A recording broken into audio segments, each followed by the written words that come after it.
नमस्कार, स्वागत बा आप सभी दर्शक लोगन के। त आज आप लोग धमाल त खूब मचा रहल बानी सारेगामा हम भोजपुरी यूट्यूब चैनल पर, जो कि लगातार अभी हैंग ही चल रहा बा। यूट्यूब 4,96,000 पर व्यू अटकल बा, 1 लाख लाइक कंप्लीट हो चुकल बा। जय जय शिव शंकर के।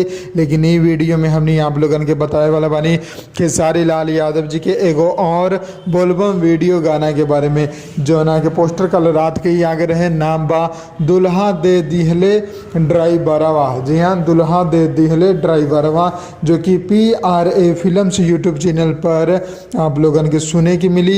ई गाना के यादव मुकेश लिखले बड़े, रोशन सिंह जी संगीत दिले बड़े और खेसारी लाल यादव जी ई गाना के सोलो गौले बड़े। बाकी गाना के अभी रिलीज डेट नायल बा, लेकिन हम कंपनी से ये उम्मीद करम कि 2-3 दिन बाद एक रिलीज करी, ताकि आज जौन गाना बा जय जय शिव शंकर 1-2 दिन ई बढ़िया परफॉर्मेंस दे और अच्छा शानदार रिकॉर्ड बनावे कुछ भोजपुरी इंडस्ट्री के नाम पर।